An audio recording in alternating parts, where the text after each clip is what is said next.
All right, guys, welcome to the very first episode of the Bitcoin Bum podcast. This is me, the Bitcoin Bum, and this show's focus is essentially Bitcoin through the lens of principles. Today, we will be focusing on the principle of privacy and doing a deep dive down the hardware wallet BCVault has created. So today, my guests are Alan Solomon. Did I pronounce that correctly? Of Yeah, BCVault, the CTO of BCVault, and Lazy Ninja, otherwise known as what is the Twitter handle we've got? It is Freedom Isn't Safe. I need So to work on my branding there, huh? yeah, so gentlemen, thank you for joining me. Thank you, Kai, for hosting us. Yeah, thanks a lot, Kyle. Yeah.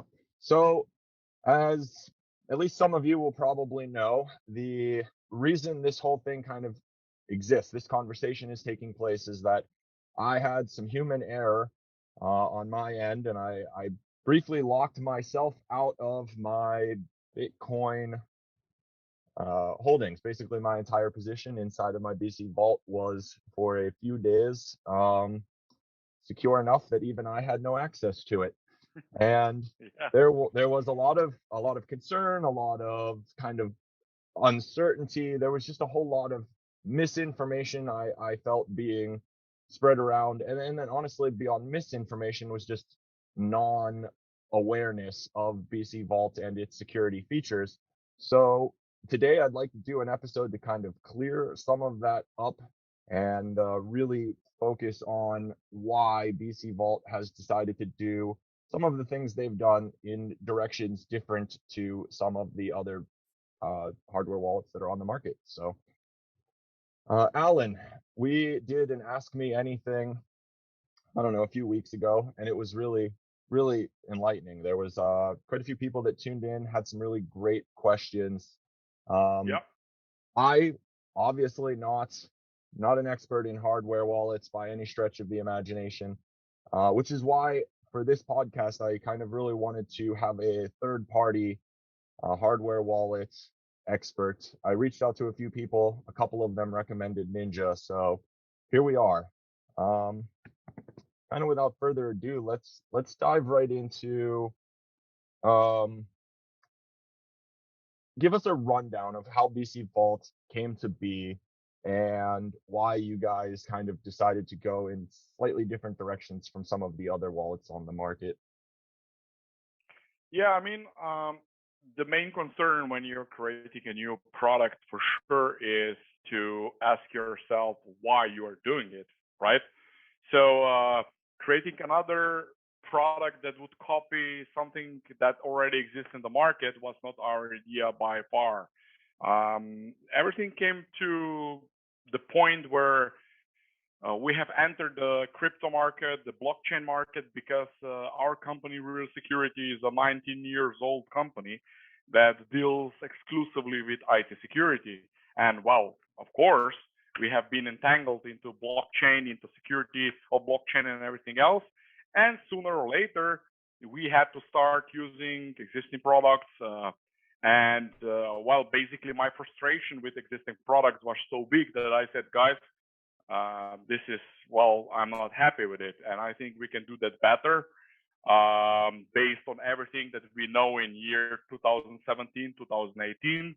And this is basically how the idea came to light, because based on all the knowledge at that point, we had some different inputs, some different conclusions to how things can be done better.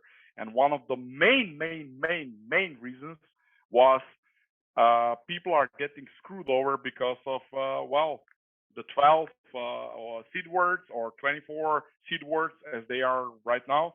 So I said, no, that's, we're not gonna do another wallet that uses BIP standard and so on. Also, one of the main conclusions was, I want to have a wallet that really has a big display, because I had issues with small display and going through the addresses and private keys and so on. And then based on everything we have done, we have came to conclusions that really we cannot use regular flash, for example. So we said, oh no, regular flash, it can go corrupt. So we have to use something else. asked guys which are expert in electronics. They said, guys, ferroelectric RAM, it's the way to go. So we didn't make the same mistake as Tesla did, because obviously Tesla used flash in their units, and now they had to repair, I think, like 20 or 30,000 cars because of that, because flash just goes corrupt. Or lately, if you are, what's the correct word, harvesting chia coin or farming chia coin, it can destroy your flash drive in like 2 weeks. This is because flash just goes corrupt after read-write cycles. So we had all this input that was available at that time, and we just wanted to solve the problem. Um, and I encountered many, many problems at that time with what was available in the market. And based on everything, I think we did choose another way. And some people might not agree with us. Some people might agree with us. But the main thing is we wanted to really be different. So we didn't want to put another product on the market that just has a different skin. Because, I mean, nobody needs a product that is basically the same as everything else, right? So you discussed in the beginning of this that you decided not to do seed phrase, which is, I'm glad Yeah, we're getting right to that, because honestly, that is, I think, the majority of people on Twitter during the fiasco that was being locked out. The number one concern and the number one kind of push for you're going to be fine came from like, hey man, you should be fine. You've got your seed phrase. Um, right? No worries. Don't worry yeah, about it. You got your seed phrase, you're locked out of your device. You can just back it up to another device. So if you could kind of touch on why you decided to go, Jesus, these flies, it's a hot summer day. If you could tell me the reason you decided to go that route, because I mean, in the Bitcoin community, that seems to be almost a no-go. And Ninja, if you have anything to add to that, please. I know you're here for that kind of conversation. So Yeah, I'll let Alan go first. okay, so I mean, exactly as you mentioned, the number one thing they said is exactly what you just mentioned, but also the number one thing how people lost all their crypto is because of the seed words. Not that they are a bad principle, it's because of the mistakes people do, right? So it's not a problem of technology by far, it's a problem of understanding. We have unlimited number of cases where people are claiming things like, oh no, but somebody stole all my crypto from device A or device B. I never ever exposed anything. Well, they have, but they didn't understand what they did because, for example, they entered 24 words into application on the mobile phone, but they didn't understand that 24 seed phrase words unlock everything without the pin. So even though you have the pin on the device, the seed words are not using the pin. So if somebody has access to your pin, to your seed words, or well, obviously you make a mistake and give them the seed words, it's game over. But what is the frightening part is exactly also what is the advantage. So if somebody gets your seed words today, you are exposing all your wallets from the future. They are all linked in a big tree. And the thing is that you might not know that. So you're like, oh yeah, I mean, I didn't have anything on those wallets. I'm just using another wallet in a month, in 3 months. Well, guess what? It's game over because the seed words link every single wallet to those same seed words. And we said this is the number one reason why people are getting bent over. We don't want to have that. And the thing is that I completely agree. Seed words are excellent last resort backup because obviously they work without the passwords, right? So whatever, if you have the seed words, that's it. yeah, I think at least from what I've kind of gathered since our last conversation and around this conversation at large, is that the last resort um, option it's also tied into the ability to, in a last resort option, to have the security to know that you have access with zero access to any kind of physical device. So I know with BCVault, Hmm. you guys have done a pretty cool backup process with the QR codes and with the SD card. And the option for the, I believe it's the 64-digit seed string is also an option. But to memorize those types of things or to rely on an SD card or a paper backup if you need to. If I mean, listen, I think it's unlikely if you're an American citizen that the dictatorship country needs you to like fly out in last resort to get away to something better with just the words in your brain, but you never know. And there are plenty of people across plenty of countries that that scenario is likely. And being able to Yep. remember what your Bitcoin is in your brain is a very powerful tool that at the moment is a bit more challenging through BC Vault. So Yeah, I Alan, would say, yeah, I, go ahead. I agree with the sort of the problem you're trying to fix, and I do agree that it's sort of an issue. Like it's because seed words are, like you said, Kyle, intentionally easy to keep in your head and easy for humans to use and interact with. It also makes it easy for an attacker to try to hack the human and say, "Hey, human, I'm going to trick you into typing these in because it's easy for you." Exactly. Yeah. And that's a legitimate problem to fix. However, I do disagree with a couple things here because I think you can accomplish the same thing and still uh, largely conform to sort of the standard user experience wallets have, which is using BIP39 seed words. So you mentioned a couple things where you're like, well, if you lose your seed words, it's gone. They not only know your current wallet, they know everything in the future. And Hmm. I just want to clarify some terminology, and I know lots of Bitcoin terminology is not really nailed down and specific yet, but uh, typically when I use the term wallet, I think I'm meaning something different than you, because when you're saying wallet, you're referring to what I think most people think of as address. So like if I were to do the same thing that you're talking about, I could do this and use standard HD wallet with BIP39 seed words, but I only use one address. I only use the index one address every time I create a wallet, and every time I create a wallet, I generate a new set of seed words. Now I think there's some different ways to approach that, but so I could do the BCVault implementation and have a BIP30 HD BIP39 wallet and just have multiple sets of seed words that are ultimately the backup. That's exactly what you have to do. Exactly. But And problem now, is, yeah, that no, yeah. yeah, So then it's easy for the user to be tricked into revealing those, right? It's sort of yeah, your thing.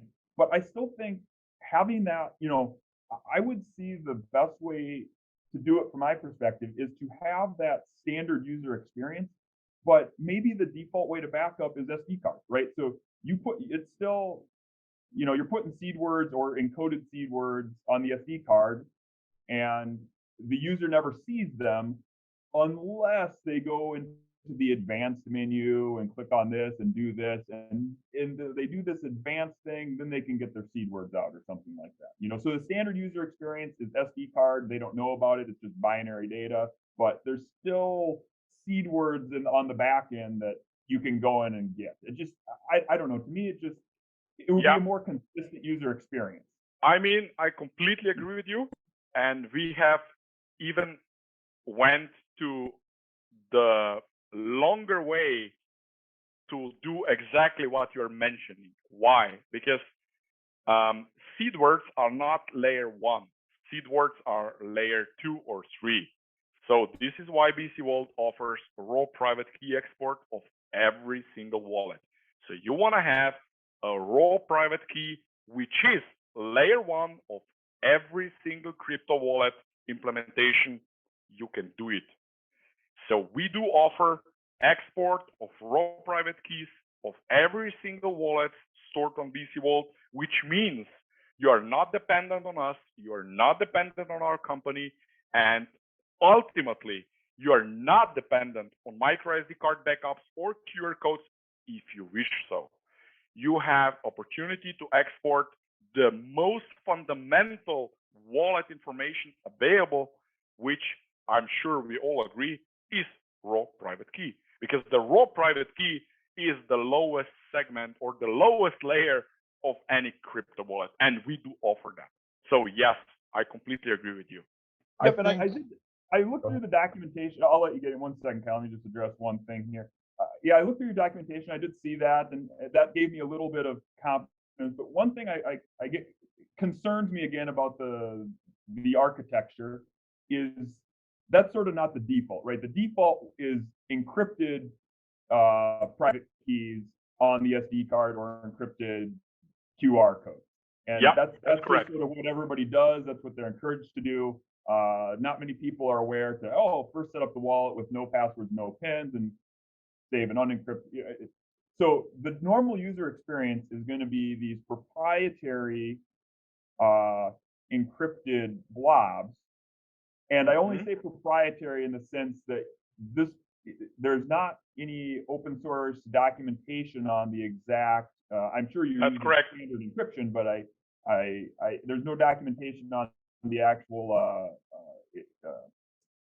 application of the cryptography to decrypt those, and that's concerning. So like, if you guys are all on a plane going to some event and the plane goes down, and Kyle's BCVault breaks, he's going to have a hard time trying to figure out how to decrypt, decrypt his private keys and get them on some other device.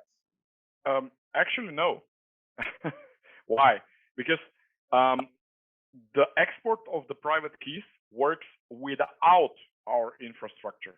So whatever happens, a person can at any point, without us doing anything, export private keys. So even if they do the default things like backup to a micro SD card, backup to QR codes, whatever they do, they still have device to which they have access, right? Yeah, assuming they still have a working device, right? Assuming they have a working device, you can export, right? That's correct. That's correct. Yep, I agree. So they have a working device, and they can export private keys at any point without anything from our side. So no infrastructure is needed. So the other scenario where they don't have the device, right? Or as you mentioned, there is no documentation and so on and so on. We have thought about everything you have been saying. The two-edged sword of open standards, of security, of everything is always the same. If I tell you things about how we did things for security, I'm giving you a shortcut as a hacker. If I don't tell you those things, I'm not giving you a shortcut, and it's gonna be much harder. So make your pick. And this point is very important, where I say make your choice. Why? Because it's in our eyes, you have to be the one to do the choice. So even if you use BCVault without any password, empty PIN, empty password, whatever, nobody can remotely exploit your device because they have zero access to your backups. It doesn't exist. It exists on micro SD card in the device. It can exist as QR code. Well, we can argue about that you confirm creation of QR codes, and then somebody from your computer can, intercept the data going to the printer. Yes, of course, but it's your option. So you can choose what you would like to do, because obviously, I'll make an example from a standpoint of gun safe. Yeah, if you buy a really, really secure gun safe, it shouldn't open under any circumstances. Any, because your children might play around with it or whatever. So the only way to open a gun safe should be the correct entrance of the pin, and that's it. I mean, there is no backdoor. There shouldn't be a plate on behind where you can take your M10 wrench, and just unscrew it and have access to the safe. This is not the correct way to do it. It's funny you bring up gun safes because I've actually done some research on gun safe security, and I found I wish I could give this guy some props here. I know they are all bad. They are all bad design. I completely agree. He's a lock picking sort of expert, and yes, it's really easy on mechanical security, and it's absolutely amazing how trivially he makes the lock security look on these gun safes. But that's actually sort of a direction I want to go, though, because to draw an analogy with the BCVault or other electronics, like when most people look at this gun safe, they see a big fancy lock, steel and all this stuff, and that's what the novice or the non-technical user sees, and it looks really safe and secure. But for the technical or experienced person, well, they can look at that lock and they recognize the type of that lock, and they know that lock can be picked in 2 seconds. But to the regular user, it looks like a very secure lock. And I think I see the same for the BCVault. Like, I mean, these guys are making gun safes. They're supposed to be making these things secure, yet they're not. And until it's exposed, you don't know. And I'm not making accusations against you guys, but I think I really, especially for the storage, basically the encrypted blob that's my backup, I just think it's so important to have that documented, because if that's done correctly, it's using standard applied cryptography and standard algorithm. There's really no worry in disclosing the actual method of encapsulating that data. And I mean, that small piece, would personally make me feel a ton better about using a BCVault, because I know if what's on there, I don't need you guys at all. I don't need any information from you guys. I know it's on here. I know how to recover it. It's mine. Yeah. So I got to chime in here real quick, because that's as a user of BCVault who appreciates what the device is and has had really no concerns with it up until I was locked out. This is become the kind of the growing concern on my end as well, is that I appreciate the level of willingness to help that happened immediately after I found myself locked out. I appreciate that in our last chat, Alan, you guys had mentioned that after what happened, you had went in and kind of changed the software side of things so that the verify wallet function. Yeah. So the verify wallet function has become not part of the advanced user feature. And so tying into that, it's like now I'm kind of looking at, as far as what would be advanced user feature versus not advanced user feature, the idea of having that ability to get the seed phrase so that I have a very easy way to memorize my Bitcoin information in a string of words that I know for sure in the absolute apocalypse scenario I will still have access to.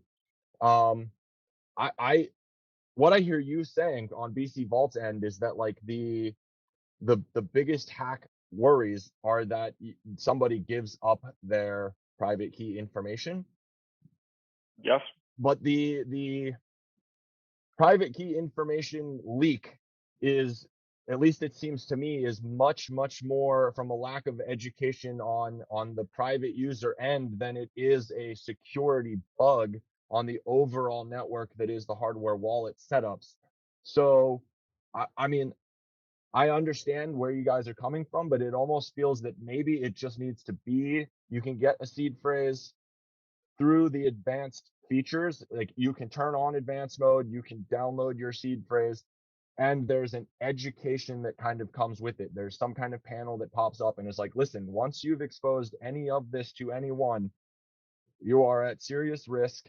So before we give this to you, really do some research, understand what you're getting into when you click expose this seed phrase. But having the seed phrase feels very, very important. So I get that's just where I'm at point right you're now. coming from, But the thing is that we do exactly what you said. You can export raw private keys of each wallet, and we do exactly what you said. This is really, really important. You have to understand this is raw private key. Never give that to anybody. This is the lowest level of any level existing for crypto wallet. Let us understand one thing. Seed words are not the lowest level. BIP 39 is not the lowest level. That's something invented by BIP. So it's not the lowest level. The lowest level is raw private key, which we do offer export of. This is the underlying, you cannot go lower than that. It's the most primitive raw information that ties you to the wallet. And we have made a decision that this can be done by the user and they can have access to it exactly because all the points you mentioned. Why we don't offer seed words? Our wallets are not linked. When you create wallet A and when you create wallet B, they are not linked by any means. There is no way to generate seed words for unlinked wallets. It doesn't exist because we have opportunity where we say, if you choose to delete wallet B, it will be as it never existed. With seed words, every single wallet you use will be always tied to you through the seed words. Always. It's a hierarchical tree of wallets where we create each single wallet address completely random by different algorithms, which also use gyro sensor in the device, so we can guarantee through random number and so on and so on. And there is no way we cannot create seed words for completely unlinked wallets, which is one of the big advantages because our wallets are completely random. If I hack your BCVault or steal everything today, I have absolutely no way to have access to your wallet that you will create tomorrow. It's not linked to anything. I mean, zero. Hey, nothing. One thing though, I want to back up and clarify though again. Yep. The encoding of the data, representing the entropy as words or as text strings, is independent from whether you're using an HD wallet where you're deriving additional keys from the base. Now, yeah. It's possible to use a different encoding to store it, but what I actually, maybe you guys would do here that I think would help your users and be useful would be to show a user how to recover a wallet, an address in Bitcoin Core. So you go into your BCVault, you say, okay, display. That's a good point. That's a good point. You really write it on a piece of paper and you show them how to do the core. Now there's a caveat there, right? Because you don't really want them typing it into their PC unless in an emergency, and you'd have to sort of make that clear. But I think documenting that, hey, you can take this private key and you can type this hex string in, and here's how you can get it into core and use it, and then it would give, I think it would give people a lot more confidence that there's a sort of fail-safe backup mechanism that doesn't require any specialized knowledge from BCVault employees that I can go through. Exactly. That was going to be my next question, was kind of in that very same thread, is that like, if I'm taking the setup that you guys have listed with the hexadecimal string, where do I get information on how that is useful to me if you guys are not around? So yeah, I agree 100%. Some way to, whether it be through the software when you set up the device, or whether it be through a YouTube video, or maybe both, that information would be, I think, very beneficial and would probably put a lot of people's minds at ease. I think that's a very good idea. We'll definitely add that.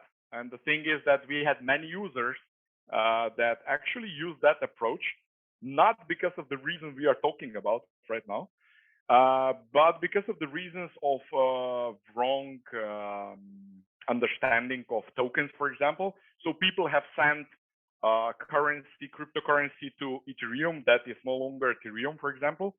And we did send them complete information of how to export private key of Ethereum wallet, import that into another official wallet of that whatever blockchain currency they wrongly sent to Ethereum, to import the private key and recover their funds. So yes, we already had people using that functionality in such way because of different reasons, because they didn't know that a couple of coins went to their own blockchain, are not part of Ethereum anymore, or maybe they didn't understand things as Ethereum blockchain versus BSC versus BNB, stuff as that. It's for the regular user, that's like an what? I mean, what's that? And they do make mistakes. And so I completely agree. We'll add that. Maybe we'll make an example of how to do exactly what you mentioned. So how do I access a BCVault, a Bitcoin wallet from the official Bitcoin client, for example?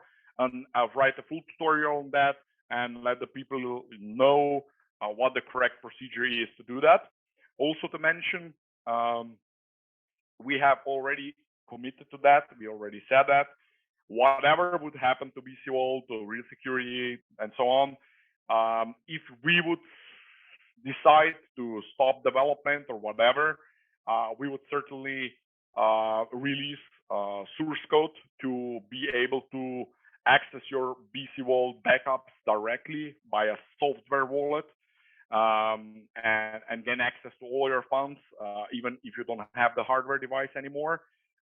Just to go back to the point where why don't we release everything right now? There are a couple of things that we can patent. There are a couple of things that we do differently. We do not, I want to make that clear, we do not change encryption standards or invent encryption algorithms, right?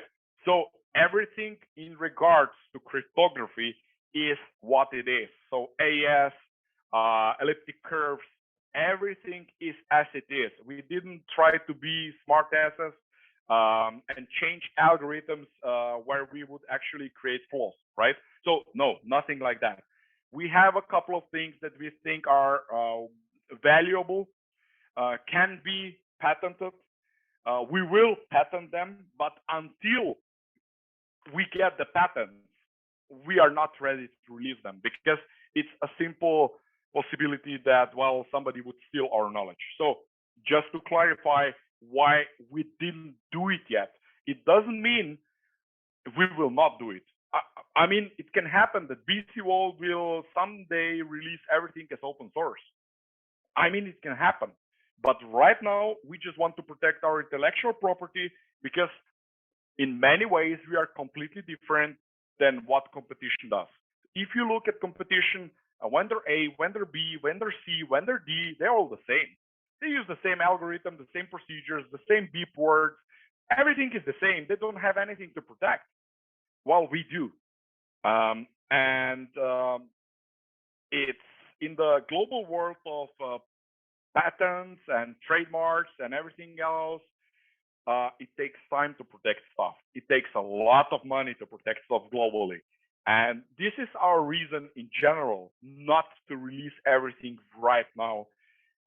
And as a patch on that, it was decided that we will offer export of raw private key, as we mentioned, to calm everybody down.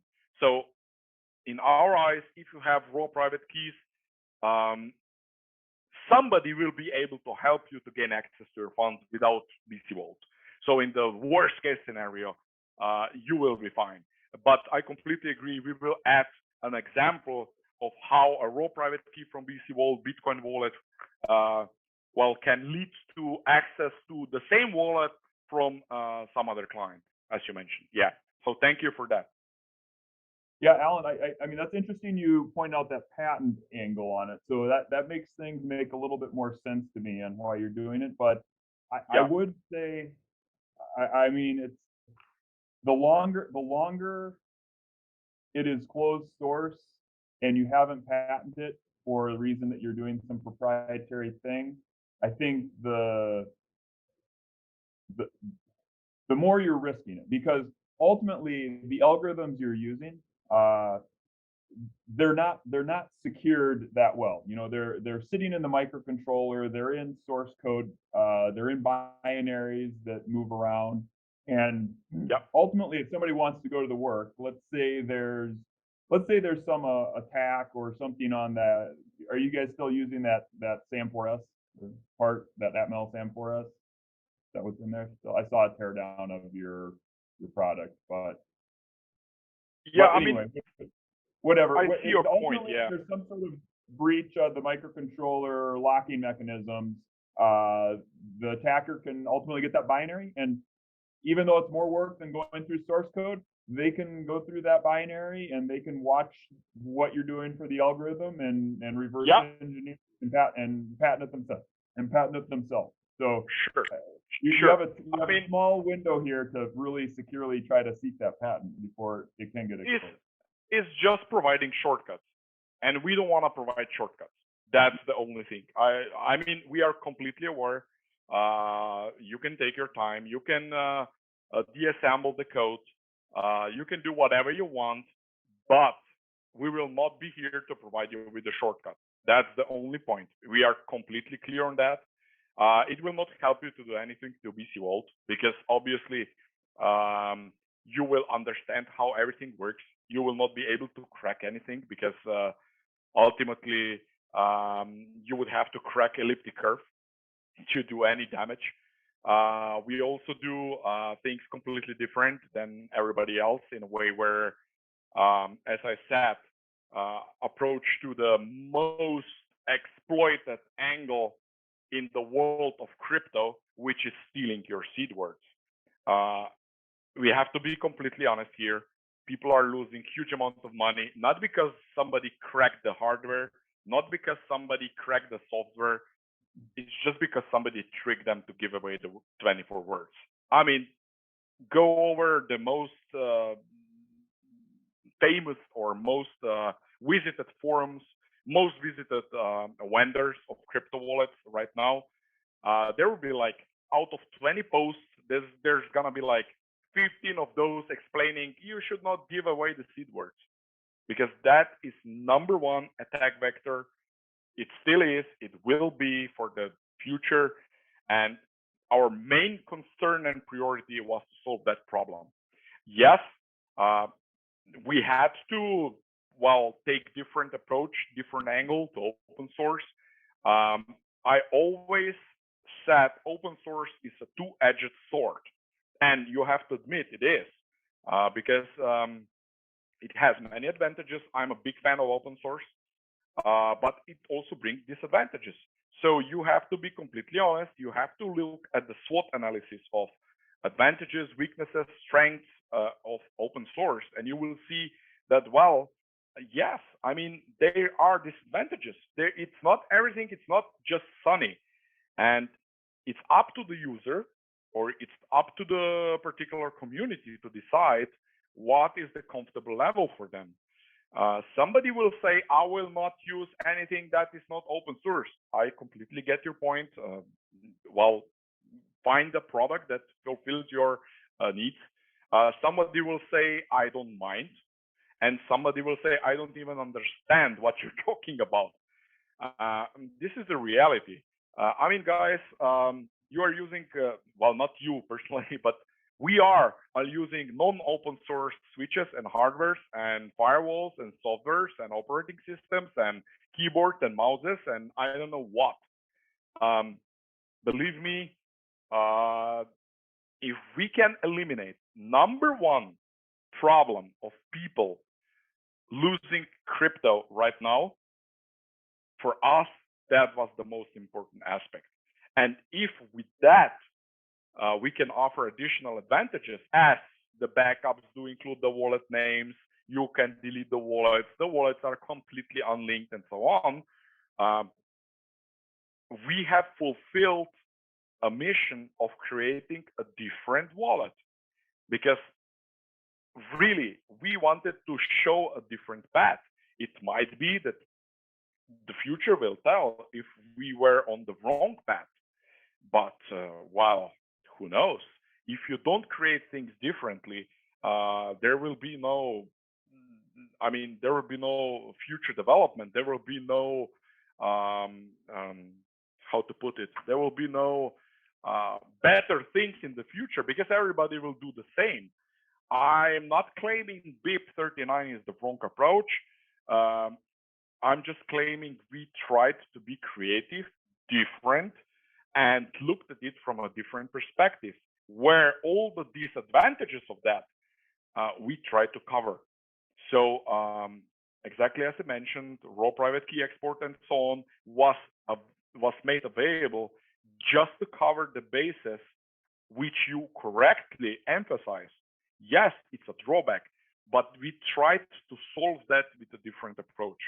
So, yeah, if you are a big fan of open source and for you, uh, your crypto wallet has to be open source, well, right now, BCVault is not a wallet for you. Um, because obviously, as somebody claims that they have to use Linux for a GUI, well, I'm not trying to convince you to use Windows, right? Or Mac OS. You just have to pick your camp.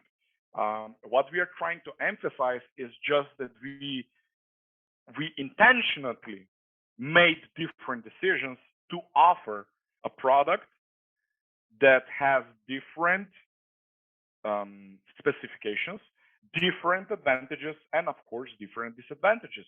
And it's up to the user to decide what is the most important thing for him. And we will certainly try to improve on anything that we can improve on. And as I said, it might be that BCVault will be open source wallet in a year or maybe 3 years. I don't know. It can be simple as that because obviously what you're trying to do is protect your knowledge, your hard work, and after all, your money. Because the thing is, and that's very important, that's really, really very important. BCVault is created by a company that exists for 19 years. It's not a startup. Did you ever question yourself about who those guys are creating that wallet? Who are those guys?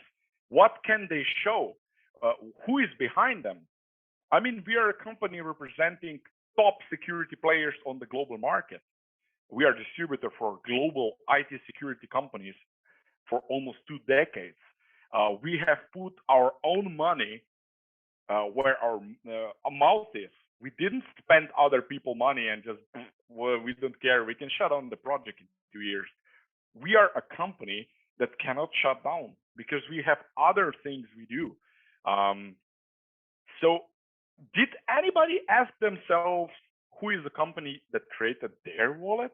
Maybe it was a Kickstart company that exists for 6 months. So, I mean, there are many, many, many vectors you can approach the same question. And if you approach it from all the directions, there always will be a direction that's not really comfortable for the company. So for us, gladly, that's not history. So if you check history of our company, you will have a lot to see, and you can be quite comfortable that we are not somebody that tries to scam you out of your coins or whatever, where I cannot vouch that for the others.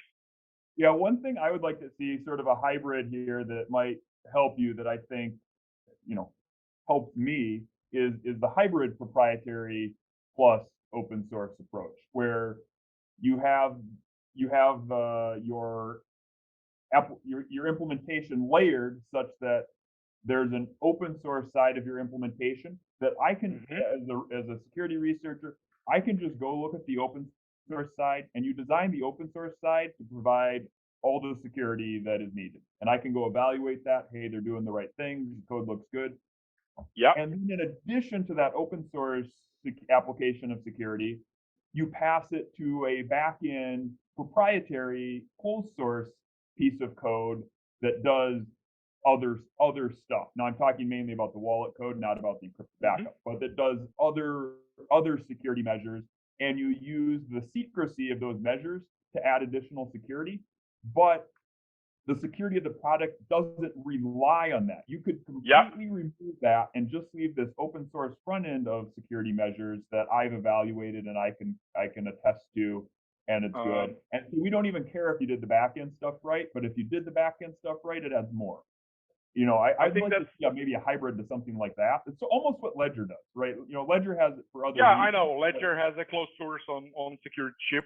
So whatever they do there, nobody But a knows. lot of that source Correct. is actually open source. So it's not all the source on that chip is closed. So Yep. I've been able to go in and look at the code and I can see they're doing some things right. But now some of the important things are actually hidden that I would like to see. But Yep. you can take a split architecture like that and make it sort of satisfy me as a researcher just trying to evaluate open source projects and make sure they're doing what they're supposed to.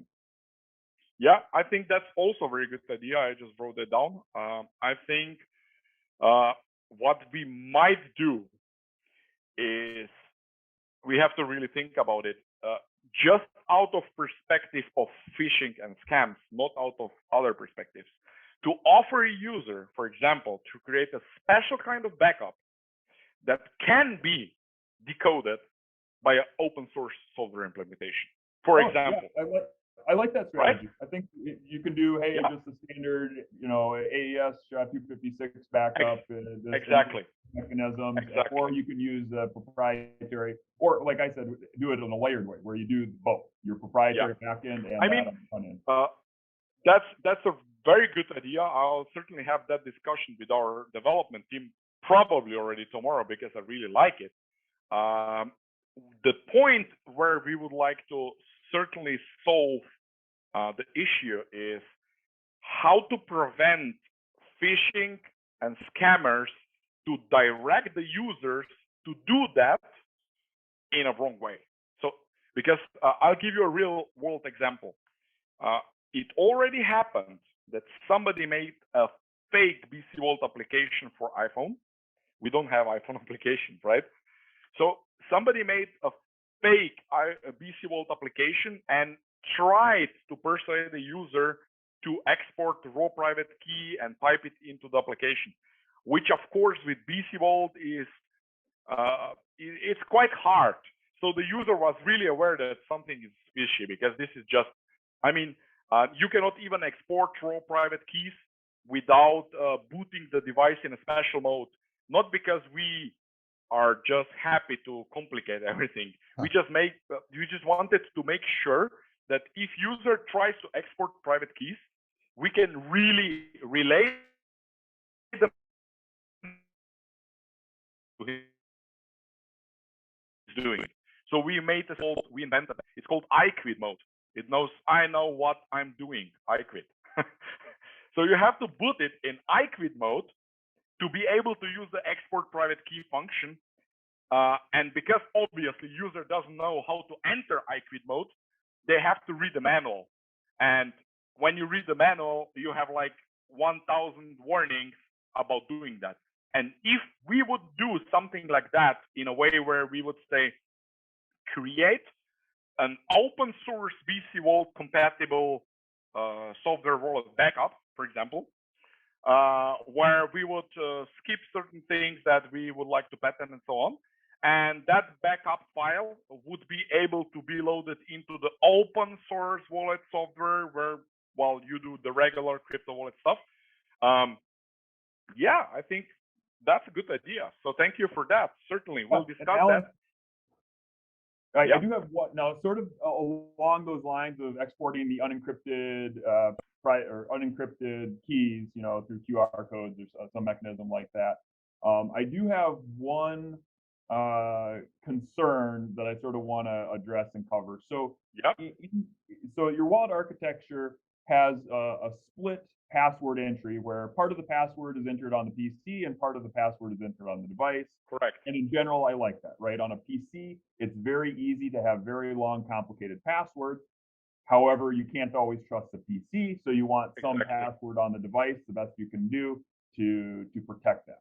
And you guys have that four-way keypad in order for the user to click directionally, enter arrow, up, down, left, right, clicks to be the password on the device. Now, I don't have one. Make sure I'm describing this correctly. If that makes sense. It's correct. Yeah. Now, now the fact that your encryption of the QR code is proprietary does help you with what I'm going to say here. But I'm just going to assume, we'll call it just a shot. You're just hashing the passwords together and coming up with an encryption key and decrypting it. So it's sort of the generic application of this thing. One of the problems I see though is on your website, and I think in practice. Actually, I'm gonna call Kyle out here. We'll see if he gives the right answer or the wrong answer, Okay. or the answer I'm expecting or not. So Kyle, are you using a password on the keypad on the device on your BCVault? You mean the PIN? The PIN? Yeah, I have so for the wallet itself, entry into the wallet, I have a 16-digit password on the computer. And I went with Don't tell us. I went with Somebody will hack you. yeah, several digits of PIN on the device as well. And I have that for not only the device but for the individual Bitcoin wallet as well. So it's I would imagine highly secure. Okay, well, so this is where I think there is something that is users need to be very careful with, because each click on the keypad so there's 4 possible clicks, right? Up, down, left, right? So there's 4 possible, so that is 2 bits of security per click. Okay? Yeah. 2 bits per click. Unless you have a password that is greater than 50 bits of security, it is trivially brute forceable. So exactly. And so 50 bits of security. So I just ran I looked up, the cost of running an AWS, P3 16x large, $25 an hour. And then I just put this bits of security into cost and this is specifically brute force. It's running. I looked it up, so it's a benchmark for running Hashcat on that, and Hashcat's a common password cracking program. So I just looked up benchmarks of that application running on the AWS server, and then just did some math on the cost, right? So basically at 47 bits of security, which is 23 clicks. So up, down, left, right, back, forth, up, down, right, left, up, down, 23 clicks. That costs $80 to crack. Mm-hmm. Right? Right. So and then, 50, so at 51 bits, like 3 more clicks, that goes up to $2,000. And then at 56 bits, it's up to 55,000, and 61 bits, it goes up to $1 million. So basically, unless you're using 30 clicks, well, a few less than 30 clicks, the PC application, if the PC was malicious, the PC has your password, but it doesn't have your device PIN. The PC and something else. And something else. Well, let me finish. The most important thing that completely ruins everything you are saying right now. You Okay. have the backup. Well, so here's the trick. You cannot do anything with the password. You cannot do anything if you have the password and the PIN. That's 100%. You don't have the backup. That's 100% correct. However, because if I'm an attacker and I control the PC, as soon as you plug your BCVault in, I can just tell the BCVault to export the QR code, and it's just as a yes/no combination. No, my boy, you're correct. In one way, you can tell it to do it, but a person has to confirm it physically on the device. So if Kyle sees, do you confirm the backup for your device, and he didn't request it, and he says, yes, of course I do. Well, it's the same as the Kyle entering 24 words in a malicious application. No, I mean, you're right. You cannot do the backup. I'm very concerned, though, about the confirmation message, because when you're using your vault, like if I take my vault, I go plug it into my computer to do a normal transaction, Yeah. I'm expecting to confirm things on it, right? So I'm expecting to, just Yeah. generically, I'm expecting to press buttons and confirm things. Mm-hmm. Unless the confirmation message is very ominous, it's It is. really easy for a user to accidentally just click, hey, I'm trying to do a transaction, and the BCVault just clicks up a confirm. You just click confirm without really No, reading through the message. it doesn't work like that. It doesn't work like that. It works like, do you want to confirm the QR code generation of the backup?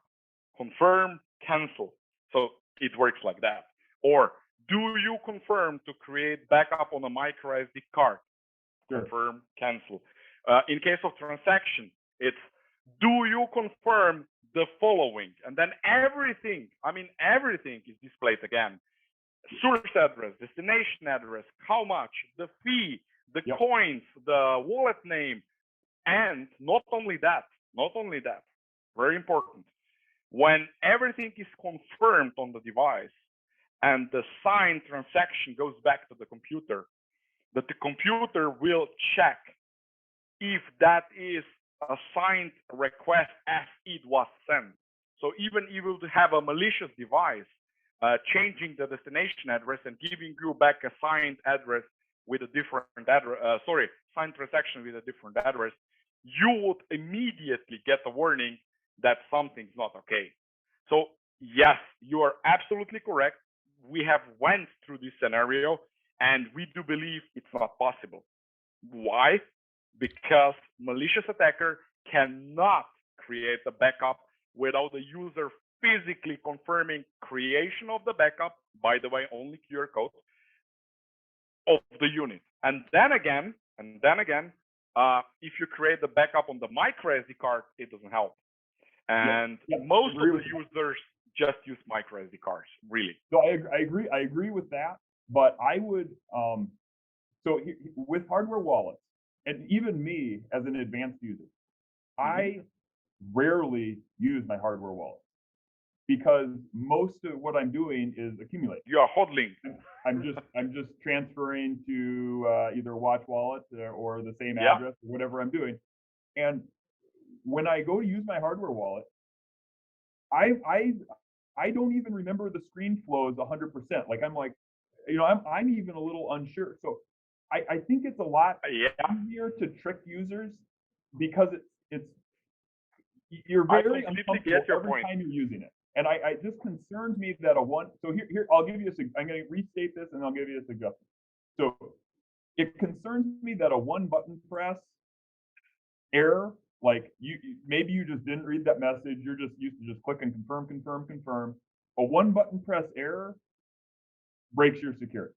Now, it's not one button.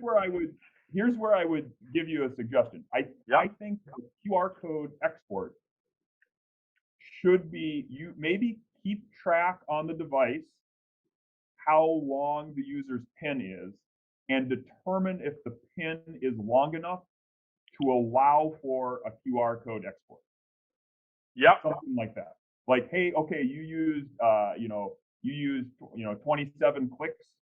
Your PIN is safe enough to QR code export.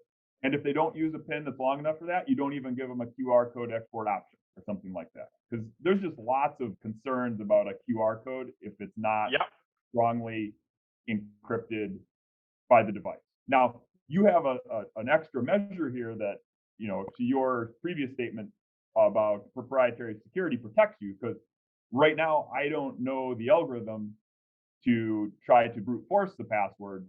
So I can't easily roll out this attack. That's another step. I have to reverse engineer that algorithm. But I still prefer the encryption being an open source thing, and things like this just sort of being fixed or mitigated. I think we might add additional warnings to that in a way where we already warn the user. It's not just one click. So this is why we have a big display, because we can display the full messages. So what we do is, do you really want to create a QR code backup? then it's not just a one click. You have to select confirm, and then you have to confirm. And that's not all. You know why? Because you have to enter your PIN and your password. Right? So the thing is, it's not really one mistake and your QR code backup will be available to whatever hacker on the computer and they can download the PDF file. Because it's just not so simple. But I completely agree. We might add additional warnings to QR code backup, as you mentioned. So people might understand that a false request for backup might be suspicious, right?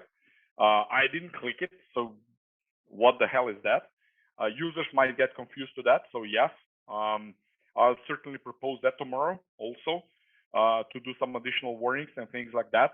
But the thing is that right now it's not just one click. So the remote attacker. Okay, that makes sense.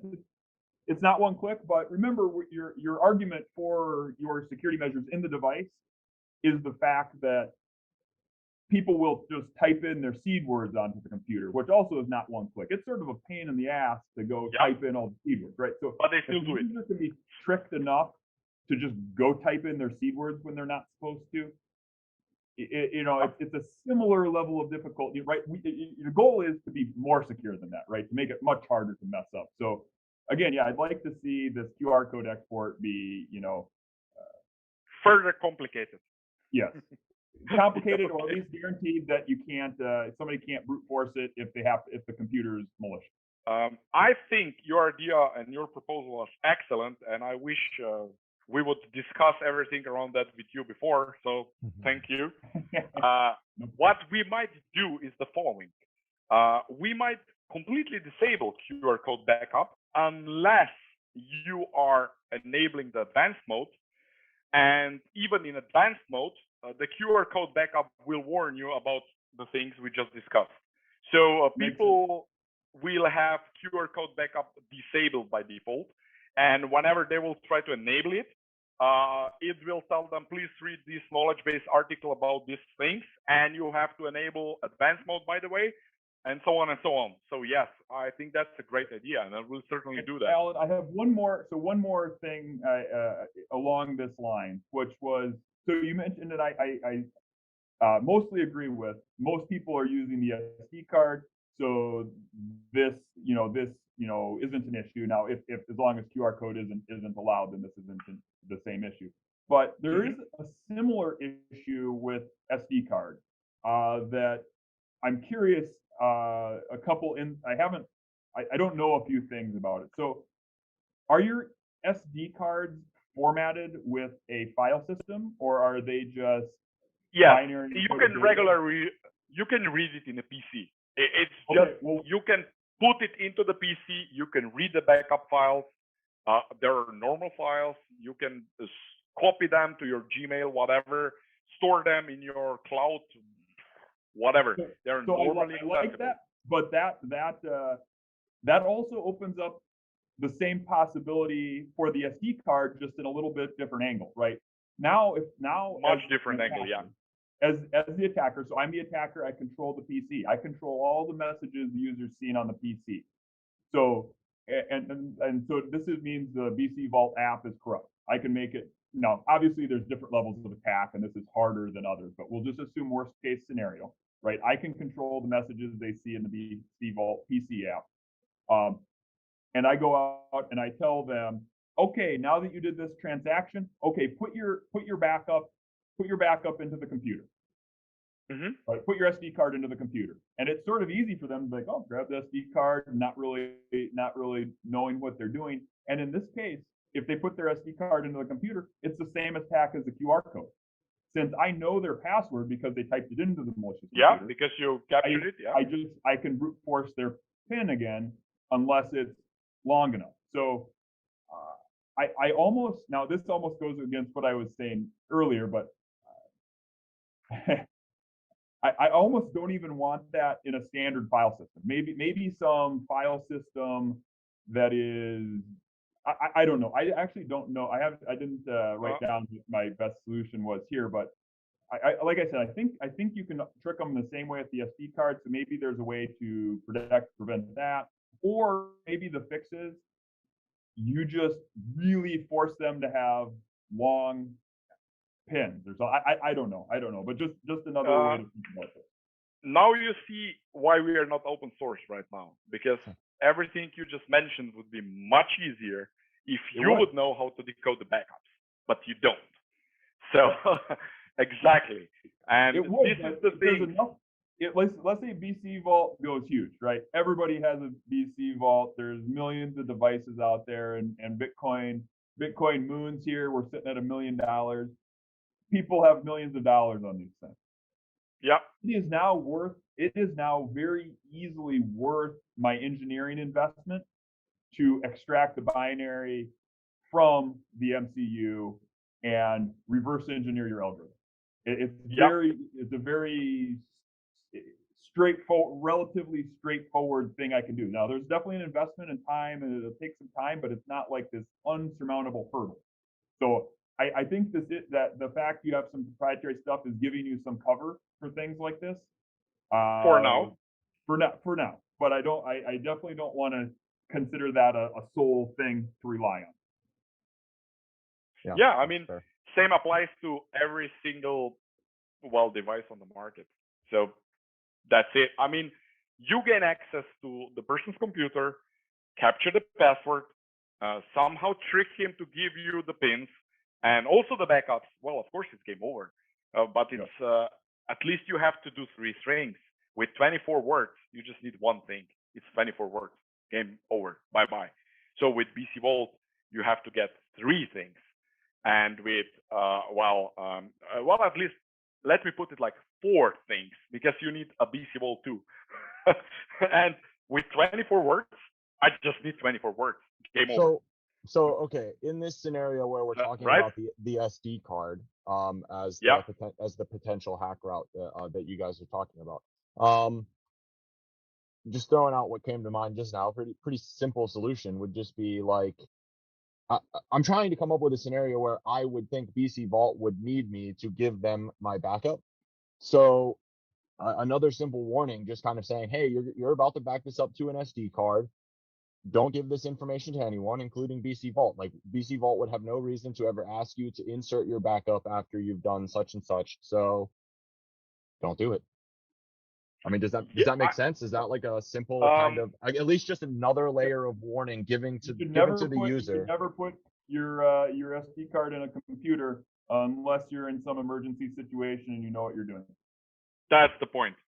The thing is, advanced users as me, for example, or as Lazy Ninja, or as you, Kyle, maybe, will say, okay, I'm fully aware that's my micro SD card backup. What I'm gonna do right now is the following. I'm gonna take this micro SD card backup, I'm gonna copy it to my Google Drive. And somebody will say, wow, are you crazy? Are you crazy? You should never do that. I'm gonna deny that and say, well, I don't care, because I'm using a long password, I'm using a PIN, I'm using everything else, and I know that that is a safe method. And I'm gonna name that backup something like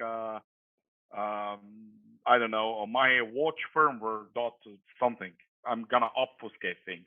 So for me, that works. For somebody else, that doesn't work. And the thing with BCVault was, from day one, we want to offer users different possibilities. This is why, and please don't kill us, we offer user to use empty password. I mean, you want to use empty password? Go ahead. Because compared to we're gonna force you to use 32 characters of password with small letters and big numbers and I don't know what and symbols, and you then forget it, is obviously the same mistake. So the user has a choice.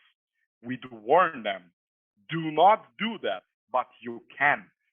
And after all, if a user with BCVault uses empty password and empty PIN, I mean completely empty password, completely empty PIN, a remote attacker still has to do much more or exactly the same as with 24 words because they have to steal the backup. With the BIP, 24 words. With the BCVault, the micro SD card backup. So the effort is the same. With BCVault that has empty password and empty PIN. If I solved that with additional things as using the password and the PIN, the attacker immediately has to get two more things. And as Kyle mentioned, no, that's not all. I'm also using different password or different PIN for each wallet. So good luck, Mr. Attacker, because you also need that. And yes, I mean, you can take time, you can hack somebody, but at least it's gonna take you 5 times as more effort as with 24 words. And don't get me wrong, I'm not giving away my 24 words, and so are not you, and probably also Kyle wouldn't give away his 24 words. The problem is that people, well, that would do that, one mistake is enough. So giving away 24 words is enough. You don't need anything. No passwords, no pins, no discussion, nada. But, I mean, sort of the same, like you said, Alan. Though, I mean, your device allows people to use no passwords and no pins.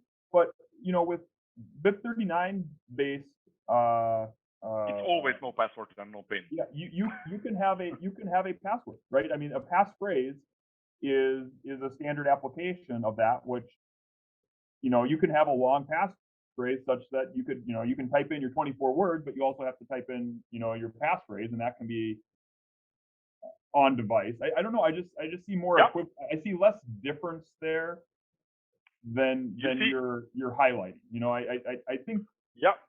I see more of your main difference is, the default is to not show, you're showing a hex string, right? So the default is you got to go into the advanced menu to get the user to be able to see the private key, the hex string encoded private key. But yep. I just don't see much difference between seeing a hex string encoded private key and going to the advanced, you doing exactly the same thing you're doing now, except I have to go into the advanced menu and do stuff, and I see 24 words. In fact, it's basically the same number of characters, right? I mean, except it's in word form versus numbers, letters, and lowercase. That's not the difference. The difference is in a backup. The backup for the 24 words is 24 words. The backup for BCVault is encrypted backup. So you steal my backup, you need the password and the PIN. Yeah, but you steal 24 words though, right? Because the 24 words, the passphrase is the encryption. I mean, technically, it's not using AES to encrypt things, but effectively, it has a password, and that is effectively encryption. Which is entered from the computer, and if I control your computer, depending on the wall, there is always an angle. I mean, there is always an angle. You're just trying to throw wood under the legs of the attacker, and that's the point which we try to do. Anyway, I don't see a lot of difference there, but the difference I do see is your primary mechanism is SD card versus Word, right? So now the user has an SD card that has it, but I think we have to be careful to make sure we're actually, I mean, you are making it a little bit hard, right? Because 24 words, the level of compromise of the PC can be much smaller, right? I can just have a malicious website, and you type. It's easy to just type those words into a website. A malicious website can't as easily recover an SD card backup if I trick you to plug it into your computer, right? I need a deeper level of compromise on the PC, perhaps, to get the SD card to get you to do that. But I really think there should be some. Like I said, I don't really have the answer, but I know these SD card backup solutions. I think there should be some deeper thinking about how to prevent people from plugging those into computers. Like I don't have the answer, but I think if you had a way to prevent that, or to make that harder. I mean, one of the good reasons is you will not believe it. People don't have micro SD card readers in the computers. That's a stupid thing, but they don't. You're probably right there. So that's thing number one. For sure. Thing number two, why we didn't further encrypt the SD card, because we want to be flexible. So if you think you know what you're doing, you can gain access to your backup file and copy it million times, put it wherever you want to put it, and well, just keep it safe because you are using the password and the PIN. And this is additional thing that protects your backup as to what we mentioned. And then again, most important thing, disaster happens, right? So you are pound. It's game over, right? With BCVault, at least your wallet from next month is not included. With 24 words, it's included. Because if you don't understand that, uh, what I'm trying to say is the following: I hacked you.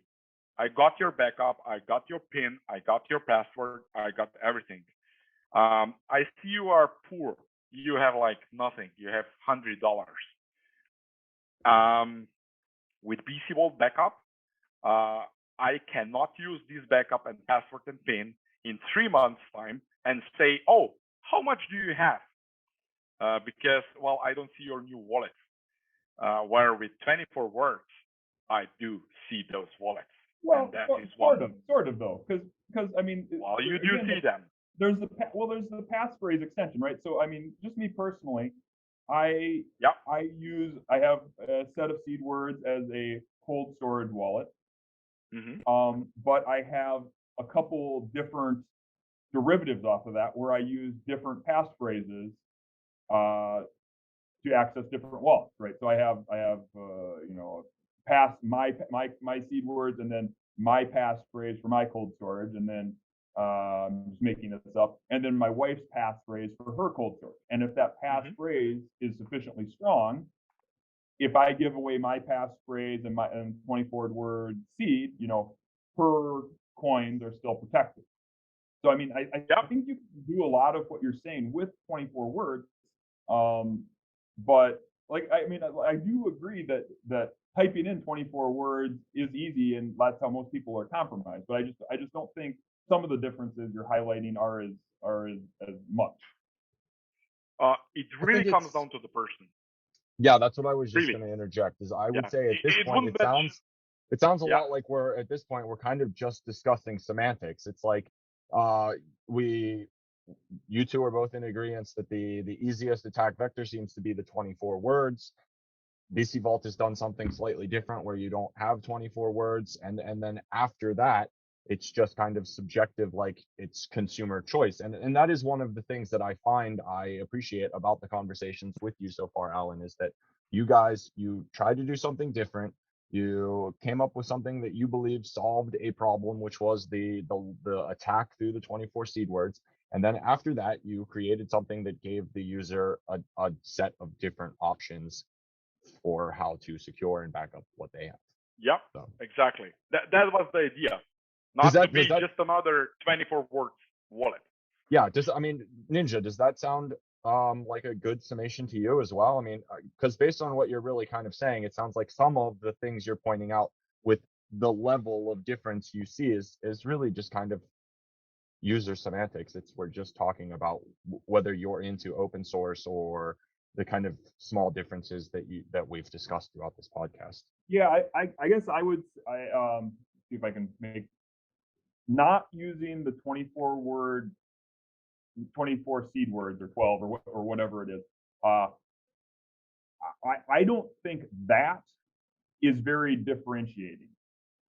It's almost, and this isn't meant to be offensive, but it's almost a gimmick to differentiate, where the differentiation, I believe, occurs is the fact that it's not easy to see the human readable form of the backup. The backup is in a binary form in a device, thus making it harder for the human to be, in theory, harder for the human to be tricked into disclosing the backup. That's sort of where I see the shall we say, innovation or fundamental difference is making the human readable form of the backup less accessible than the binary form of the backup. That's Well, that's well, and my I would argue, I mean, that's so I can understand the differentiation you're making there between what really kind of sets BCVault apart from some of its competitors.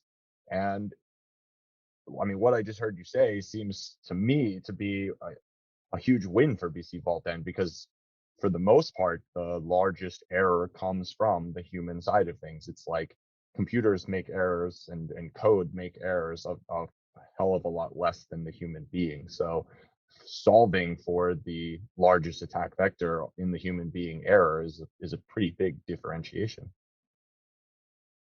Yeah, I like the concept. Yeah, I'm just sort of trying to fix a few of the other things, or in my mind, talk with Alan about fixing a few of the other things that I think detracted from that. And but I think there is an advantage. That is a strategy that I think adds some effective security in the real world. It makes it a little bit harder for people to disclose. But and I think if and we talked about this too, like additional measures to prevent people or to make it hard to plug that SD card into your computer. Or it's sort of tricky, but like you said, not having micro SD card readers on computers is sort of a step. I'd almost like to see something a little bit more there, but it's sort of a hybrid, because you still want, like I wanted standard encryption disclosed of how they're protecting the encrypted data. I still want it on a somewhat of a standard piece of media, so I can recover at some point. But yeah, I'd like to see some mechanism to add more prevention of plugging that into a computer, because it can be dangerous. Or Yeah, and here, Alan, I have. Oh, sorry, Kyle. Let me. yep, One more go ahead. thing I wanted to suggest, which might help. So basically, I feel there's users are not aware enough of how long their key press pin needs to be. So I Yep. think maybe some awareness of how long it needs to be, or I think maybe the simple answer is just display, an ASCII numeric keypad on the display, and just make the password letters. Ultimately it gets encoded in key presses for the user to get to the letter or something like that. But it's easier for humans to write down and record that, and it's easier to sort of express, hey, your ASCII numeric phrase should be 10 characters long, or 14 characters long, or whatever. Where I think it's harder for people to understand, they need to press 27 key presses, and it's harder to remember and keep up, down, where it's easier to look at letters and sort of click the letter. I don't know, just a thought. Yeah, I mean, the thing is that every single change of that introduces different problems. For example, there was an attack vector where a security researcher claimed to Ledger and to Trezor and to us that we are all vulnerable, and we were the only ones not vulnerable, because he was convincing us all that he can read the pin from the display, or 24 words from the display. Oh no, we lose that. Am I out, or did you, Kyle? No, I think it's Alan. Okay. I think I'm aware of what he's talking about. We'll give him a second to come back. Yep. I'll Well, pick up. We'll let him come back. You want to just wait, or are we gonna? yeah. No, we'll give him a few seconds. I assume he'll be back. Are you going to edit this and cut it, or should I just go on mute? No, I'll figure it out on my end. Don't worry about it. Okay. But yeah, I am aware of the attack he's talking about, and I do want to discuss that with him. It's been a great chat so far, man. I mean, some of it has been this is a great a bit over my head as far as the more complex kind of like nature of the things you guys do, but for sure from like the broad viewpoints of like security, I think it's been articulated well enough that I think a lot of the average person is probably going to get a lot from it. So Oh yeah, too. Kyle, go back and think about like things that, because it's easy for me to not simplify enough when I'm talking with Alan. So yeah, let's re-hit on a couple of the points if you want, so that we can maybe clarify anything that was confusing to you. That'll probably yeah, help people. for sure. I mean, at this point, I'm not really even sure I would call to mind. I mean, I'm trying to think right now, and there's nothing that's really come to mind that is over my head. I mean, like some of the wording and phrasing during questions and responses has been a bit over my head, but I would say as things have kind of progressed through conversation, almost all of the things that like happen in a string by the end of that string have kind of been clarified for me. So Okay, good.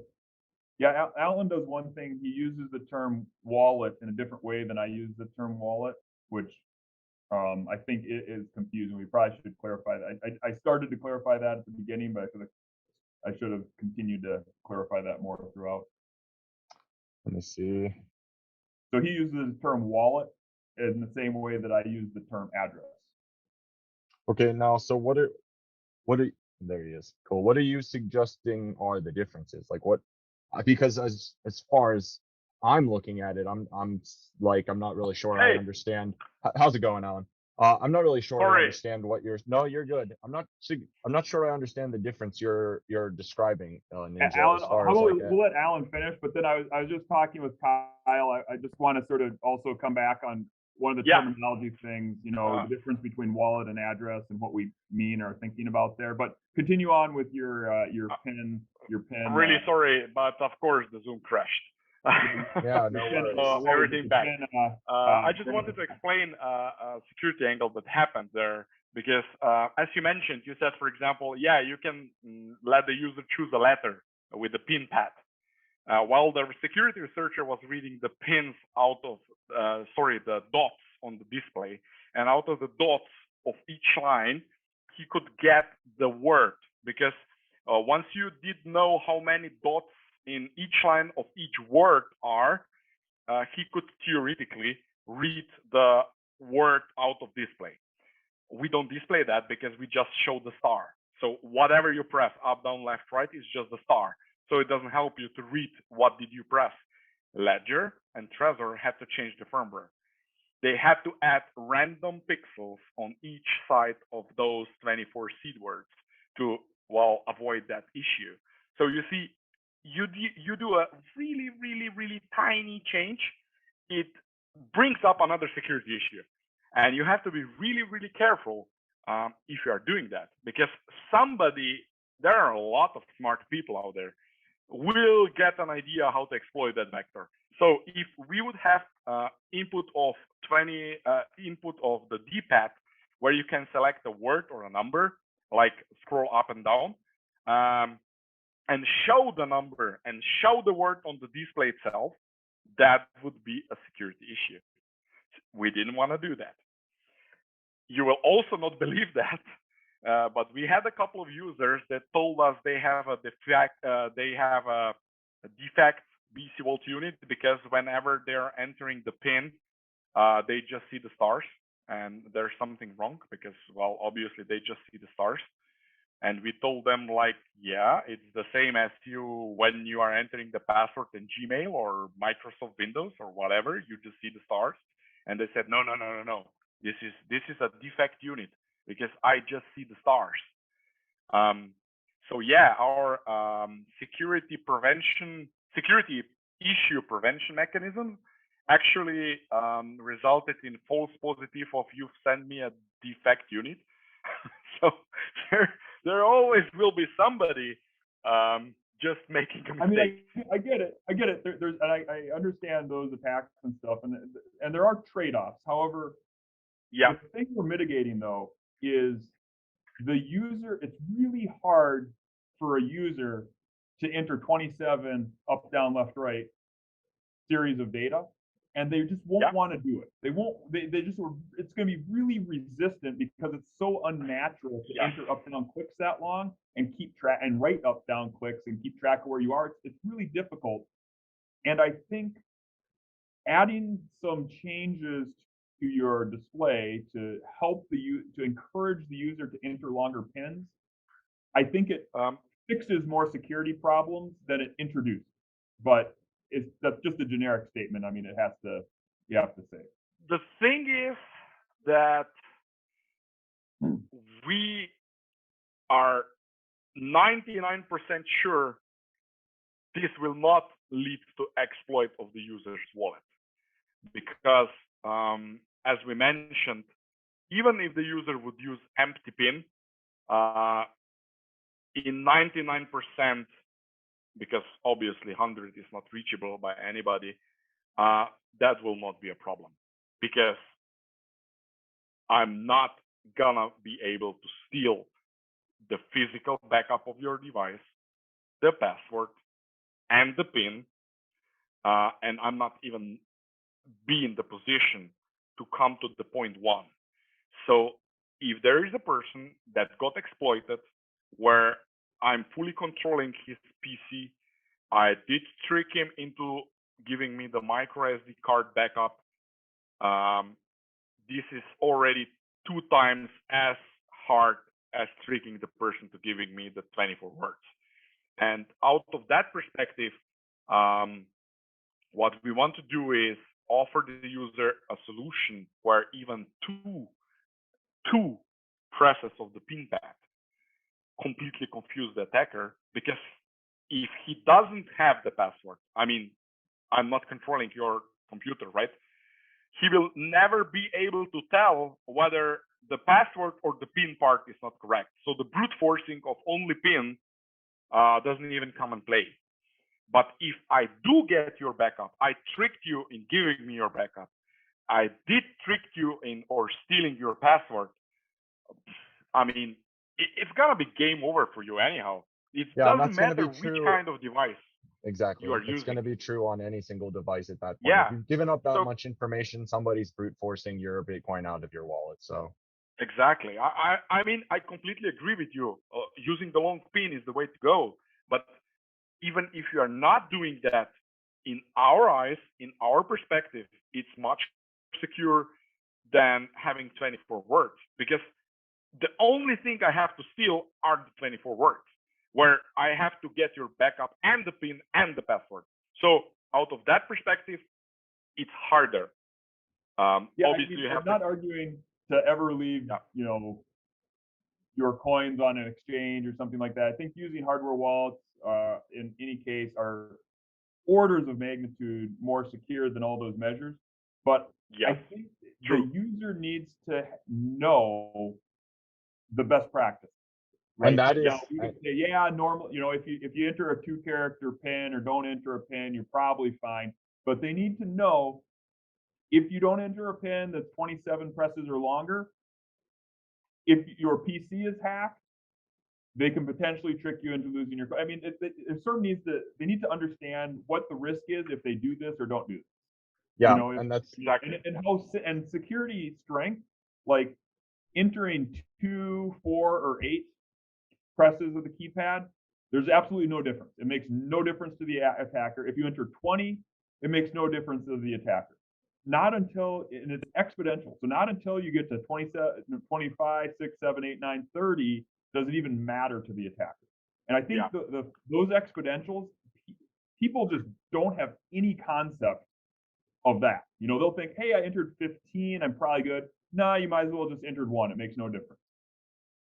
What they have to understand really is exactly what you said, with combination of the attacker has to have your backup and has to have your password too. Yep. So, yes, yeah. that's I think This the is a point. specific attack, right? I mean, it's a specific attack, but again, we're just going for best practices. We want to be as secure as possible, as reasonable in all situations, right? They yeah don't want to this have to worry about, hey, well, I'm not my PC. I'm going to assume that's not vulnerable, so I don't have to worry about the PIN. We really, we want to leave that for the expert and have all the normal users as secure as possible. So this leads me back to a kind of the thought process I threw out just a couple minutes ago, which is that just like some kind of additional layer of warning. And another idea I just had is the potential that maybe, like, because there's a few things that really wouldn't take more than a couple of minutes to kind of introduce, like, don't if somebody claiming to be BCVault is telling you you need to give them your backup, don't do it. Like the QR code being in the secure mode feature. But potentially, Alan, my thought process is that maybe you could just, like, when you launch the BCVault software for the first time, have like a direct link to like a 10-minute YouTube video that discusses all of these important security ideas. before they Mm-hmm. even go in and get anything set up. It's like a mandatory click this link, go through. This is what we want you to know before you get into this device, so that once you have started moving towards creating the backups and all of that stuff, you have a general idea that, like, listen, okay, as Ninja's saying, like, leaving it blank versus having 27 pin doesn't really make any difference if you make this critical error. So, like, here's our brief introduction before you get things set up. Don't make these critical errors. That's just my 2 cents. Uh, this is actually why we created the article called Deep Security Model BCVault, where we explain exactly what the PIN is, what the password is, how everything combines, how the backups work in general, and so on. And we might put additional information into it. So maybe a question in knowledge base or a question in this article: when will I be hacked? Where we explain that, well, somebody has to get your backup, somebody has to get your password, and your PIN obviously is enough. Not enough, but what it takes. Things like that must be made clear as many times as possible. So we completely agree. This is why redundancy is key. I mean, exactly. The more times you're made aware of don't do this, the more likely you are to not do it.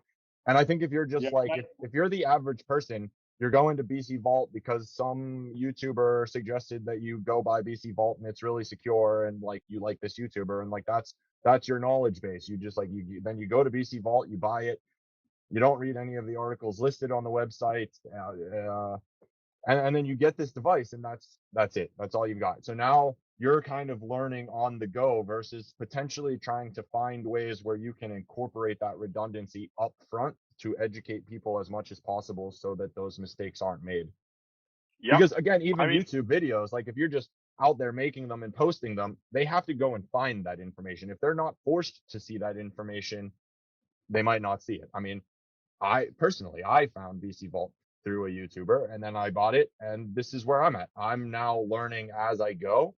This conversation has been great. I can't wait to share it with as many people as possible. But I think, if, to Ninja's point, we're just trying to take best practices into mind, then the idea of redundancy on these security measures and like the highest risk attack vectors being brought up, it's a no-brainer. I mean, it's just beneficial for everybody. I completely agree. The whole problem of crypto right now is a general lack of knowledge of everything. So people don't even know wallets are just private keys. They think coins are in the wallet. The concepts are really, really far for them. And this is what leads to ultimate mistakes. They send coins to wrong blockchains because they think this is the same stuff. They don't differentiate smart contracts on a different blockchain. They don't understand distributed financing. They don't understand I can create a DeFi wallet right now and publish it and say, oh, this is the best wallet, and well, just have malicious code in it.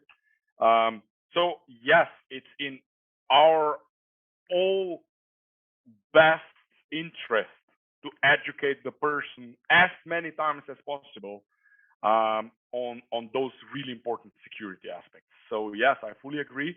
This is also why when you use the BCVault for the first time, you get all these dialogues which you cannot skip that tell you create a password, create a PIN, more information on that is available here and here and here, and we can work on that and should work on that to make all these things that we discussed really clear in one or different ways, with video, with documents, and so on. But ultimately, you will always have people, and I can vouch for that because I've seen it, that will tell us, why do you force me to read that? I don't want to read this crap. I want to skip it. So it's really different to cater somehow to all the broad audience, from the experts to the novices to the basics to the complete, I don't know, ignorant people not even caring. So Right. finding the right way in there, this is the magic. This is the real magic, how to do it. Yeah. Yeah, I mean, at the end of the day, listen, you can't save everyone. I see your point. 99%, if you can get there, great. But like, no one is going to solve the problem for 100% because at some point you're just going to find that 1% that just like literally is so oblivious that they just, or ignorant that they just don't care to do the research. It's like, whatever, crypto Yeah. YouTuber says great, Elon says buy Dogecoin. Like there's people out there that just like they're not Yeah. going to spend the time to save themselves. And if people aren't willing to save and work on their own shit, no company, no institution, no anything is going to save that person. So yeah, that's where I'm at today at the end of this Yeah. conversation. I'm sure that probably more than 50% of all people claiming that a certain wallet vendor is guilty, they lost not 50, probably over 90 or 80 of those people claiming that the vendor, it's vendor's fault. It's not vendor's fault by far. Yeah. So we are not claiming 24 words are the problem by themselves. No, Right. there are zero problem without a human factor involved. Right. And as you said, you just have to cope with it, and sooner or later somebody will say some shitty stuff about either you or a different company or competitor and claiming they lost all the money because of like you or the competitor. Well, it's not true. I mean, I can tell you stories, a lot of stories where people they're so confident that it's not their mistake, but in 100% it was their mistake. And thanks to God, everything clears up after a couple of days when you take your time, you think it over. Yeah, it's like you have to put a person in outside the bubble of it's not my mistake. And then when they start to think about it, it might be, oh, this is a real case, by the way. A person lost 100,000 euros because of that, what I'm telling now. Oh, but I did install this Android application and I did input the 24 words. It did work. I mean, it was working. So you think that was the problem? And we are like, sorry, guy. Yep. That's a bummer. No, that's a all real right. case. So, hey, I have something coming up in the next 15 minutes. I want to give both of you an opportunity to kind of ask any final questions, or maybe, I mean, we had discussed while you kind of disappeared for a moment, Alan, just like a generalized recap. If not, it's been a great chat. So, yeah, I mean, I'm really grateful to Lazy Ninja for all the suggestions, and to you, Kyle. It's our mission to listen to what users say or experts can say or advise or give any recommendations. We are certainly there to discuss them, try to implement them, and make the product better. So we are in no position to claim we are the smartest on the planet, because we are not. We are just trying to see things from a different angle, because this is what usually helps to drive the future. You have to see things from a different angle, and we'll certainly try to implement things we've discussed today in one or other way. So yeah, thank you very much to both of you guys. Yeah, thanks a lot, Alan. I don't know if I have anything else to ask, but appreciate your time and candid conversation. yeah, I'm going to wrap it up with that then. I appreciate both of your time. Thanks for hanging out with me, and hopefully this will be beneficial to a great number of people. And on that note, For sure, I'm going to go ahead and call this one